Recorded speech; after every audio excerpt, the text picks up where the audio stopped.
بسم اللہ الرحمن الرحیم۔ ناظرین السلام علیکم ورحمۃ اللہ وبرکاتہ۔ آج میں آپ کے سامنے ایک بہت ہی پیارا موضوع لے کر حاضر ہوا ہوں۔ وہ موضوع کیا ہے؟ اس موضوع کا نام ہے حضور علیہ السلام وجہ تخلیق کائنات ہے۔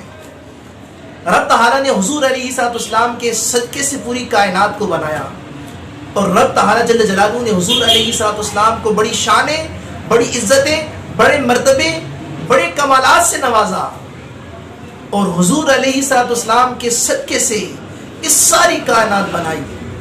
بلکہ میرے امام نے کہا تھا، زمین و زمان آقا تمہارے لیے، مکین و مکاں آقا تمہارے لیے، چنین و چنا تمہارے لیے، بنے دو جہاں تمہارے لیے۔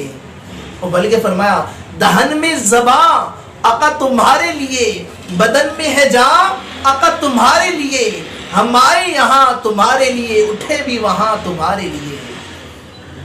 اور بلکہ فرمایا، وہ جو نہ تھے تو کچھ نہ تھا، وہ جو نہ ہو تو کچھ نہ ہو، ارے جان ہے وہ جہان کی، جان ہے تو جہان ہے۔ اللہ اکبر۔ جب سرکار دو عالم صلی اللہ علیہ وسلم معراج کی رات آسمان کی بلندیاں کراس کر کے مقام سے لامقام پہنچے اور رب کا دیدار کیا، پھر واپس تشریف لائے دنیا میں، تو دیکھا کنڈی ہل رہی تھی، بستر گرم تھا۔ تو علماء بڑی پیاری بات فرماتے ہیں، کہتے ہیں کہ حضور علیہ السلام آسمان کی بلندیاں کراس کر کے مقام سے لامقام میں گئے اور جنت کی سیر کی اور عجائبات دیکھے، پھر واپس تشریف لے کر آئے تو بستر بھی گرم تھا، کنڈی بھی ہل رہی تھی۔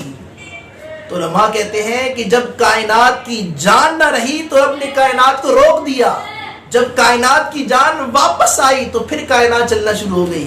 تو کہا، وہ جو نہ تھے تو کچھ نہ تھا، وہ جو نہ ہو تو کچھ نہ ہو، ارے جان ہے وہ جہان کی، جان ہے تو جہان ہے۔ تو رب تعالیٰ نے حضور علیہ السلام کے صدقے سے پوری کائنات کو بنایا۔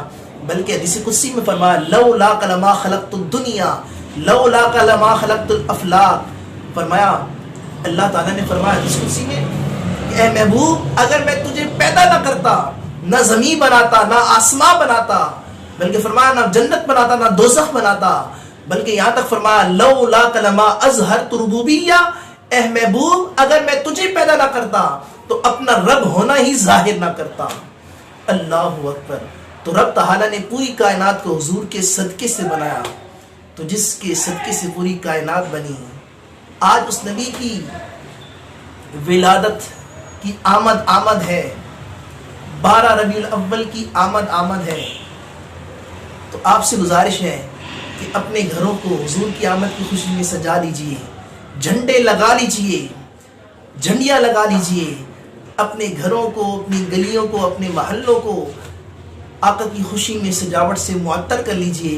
رب ذوالجلال جل جلالہ ہمیں حضور علیہ السلام کی کامل محبت نصیب فرمائے۔ آمین بجاہ النبی الامین۔